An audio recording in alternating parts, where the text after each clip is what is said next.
So hello guys, GOAT movie review మాట్లాడుకుందాం. సినిమాలో plus point ఏంటి, ప్లస్ పాయింట్ ఏంటి డీటెయిల్ గా డిస్కస్ చేసుకుందాం. But before we get into the video, like చేశారా, షేర్ చేశారా, కామెంట్ చేశారా?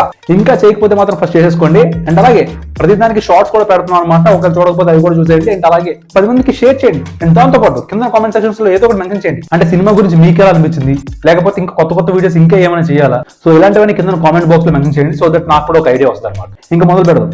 బేసికల్లీ మూవీకి నేను కొంచెం లో ఎక్స్పెక్టేషన్స్ తోనే వెళ్ళాను. ట్రైలర్ చూసినప్పుడే నాకు కొంచెం తేడా కొట్టేసింది. సో ఎక్స్పెక్టేషన్స్ చాలా తక్కువ పెట్టుకుని వెళ్ళా. అక్కడ జరిగింది కూడా మనం అనుకున్నది జరిగింది.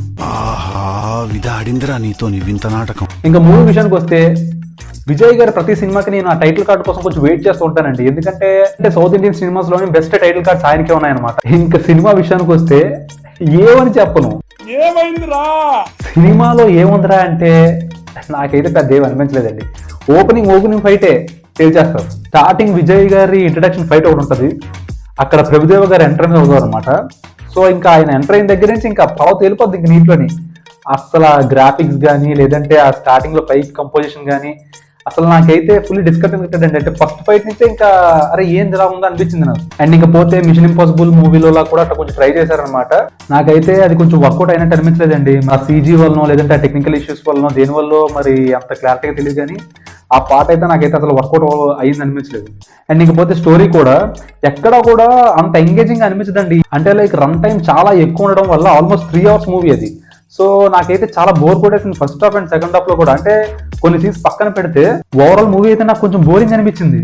అండ్ ఇకపోతే మూవీలోని 2 versions ఆఫ్ విజయ్ ఉంటారనమాట. ఎలా అంటే యంగర్ వర్షన్, టీన్ వర్షన్. మీకు ట్రైలర్ లో కూడా చూపిస్తాడు. అది డిఏజింగ్ టెక్నాలజీ అని చెప్పేసి అంటారు కదా, అదైతే అసలు వర్కౌట్ అవ్వలేదండి.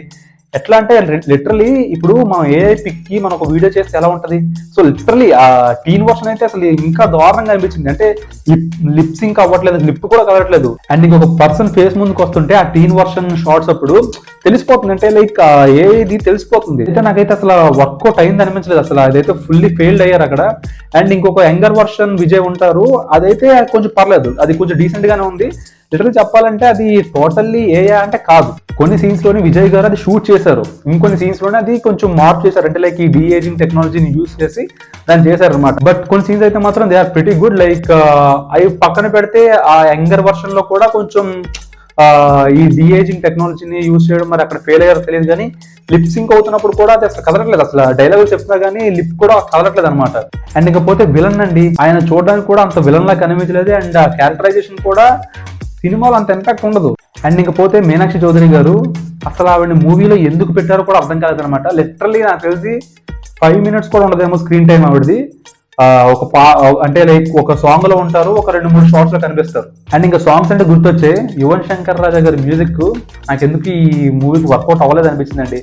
ఇన్ఫాక్ట్ నాకైతే విజయ్ గారిది, అనిరుద్ధ్ గారిది అసలు బెస్ట్ కాంబో అనిపిస్తుంది.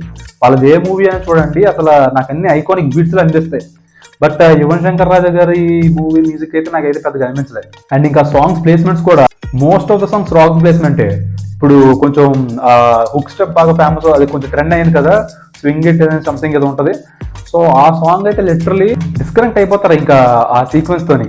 అరే ఇప్పుడే ఒకరిని చంపొచ్చో ఒక కట్టుపన్న సాంగ్ ఏందిరా అనిపిస్తుంది. ఇంకా క్లైమాక్స్ అయితే తలైవా మ్యాడ్ మ్యాక్స్ ఐమాక్స్ రేంజ్ లో ప్లాన్ చేశారా ఏంది, అసలు గ్రాఫిక్స్ ఏంది. చెన్నైలో సిఎస్కే మ్యాచ్, స్టేడియం పైన ఫైట్, స్టేడియం కింద ధోని బ్యాటింగ్. ఎలా సార్, ఎలా ప్లాన్ చేశారు అసలు? అండ్ లిటరలీ ఇప్పుడు ధోని గారు ప్రతిసారి బ్యాటింగ్ వచ్చేటప్పుడు ఆకాశం వైపు ఐ కాంటాక్ట్ ఇస్తారు ఇలా. దాన్ని కూడా మూవీలో యూజ్ చేసుకున్నారు అనమాట. అది ఎలాగా ఏంటి అనేది మూవీ చూస్తే మీకు అర్థమవుతుంది అనమాట. చెప్తే ట్విస్ట్ రివీల్ అయిపోద్ది. ఇంకా స్టేడియం పైన ఫైట్ అయితే అసలు లాజికే లేదండి. ఏంటి చెన్నైలో మ్యాచ్ అంట, పైన అంత పెద్ద ఫైట్ అంటే, ఈయన బైక్ వేసుకొని స్టేడియం పైకి వెళ్ళిపోతూ ఉంటాడు, కిందనేమో మ్యాచ్ అవుతుంటది, పైన అంత పెద్ద ఫైట్ అవుతుంటది. ఎవడో అసలు మినిమం కూడా పట్టించుకోడు. అసలు ఎక్కడ అసలు మొత్తం డిస్కనెక్ట్ అయిపోతారు అక్కడే. అండ్ ఒక మెచ్చుకోవాల్సిన విషయం ఏంటంటే, మన వాళ్ళు కొంచెం ట్రోలింగ్ ఎక్కువ చేస్తారు కానీ విజయ్ గారు గుడ్ డాన్సర్ అండి, అది ఒప్పుకోవాలి. మన సౌత్ సినిమాలో ఉన్న చాలా మంది టాప్ హీరోస్ లో ఆయన one of the best dancer, అది ఒప్పుకోవాలి. అంతా పక్కన పెడితే ఓవరాల్ గా మూవీ ఎలా ఉంది ఏంటంటే నాకైతే అసలు ఎక్కలేదండి. చాలా మంది అంటే సినిమా చూసిన తర్వాత నేను కొన్ని రివ్యూ చూసాను అనమాట. అంటే ఎలా చెప్తున్నారంటే కొంతమంది, అంటే అందరూ కాదు, కొంతమంది ఇప్పుడు విజయ్ గారు కొంచెం న్యూ అటెంప్ట్ చేశారు, ఇది కొత్త కాన్సెప్ట్ అది ఇది అంటున్నారు. కానీ అదేం లేదండి, అంటే లైక్ అది చూసినట్టే ఉంది కాన్సెప్ట్ అంతా. కొత్త కాన్సెప్ట్ అంటే కొంచెం ఎంగేజింగ్ గా ఉండాలి, డిఫరెంట్ స్టోరీ అయి ఉండాలి. బట్ నాకైతే సినిమా అంతా కొంచెం బోర్గా అనిపించింది కానీ బట్ ఎక్కడ ఎంగేజింగ్ అనిపించలేదు. ఇదే మన తెలుగులోని మహేష్ బాబు గారు ఎక్స్పెరిమెంట్స్ చేస్తే మాత్రం ఒప్పుకోరు. అదే ఇలా విజయ్ గారు, అజిత్ గారు ఇలా ఇలాంటి మూవీస్ చేస్తే కొత్త ఎక్స్పీరియన్స్ అంటారు. ఇది ఎక్కడ న్యాయం? సో ఓవరాల్ గా మూవీ అయితే నేనైతే కొంచెం బాగా డిసప్పాయింట్ అయ్యానండి. సో మీరు వెళ్ళాలనుకుంటే వెళ్ళండి. మూవీ చూసి వచ్చిన తర్వాత మీకు ఎలా అనిపించిందో ఇక్కడ కామెంట్స్ రాయండి. సో కలుద్దాం నెక్స్ట్ వీడియోలో. Till then take care, bye.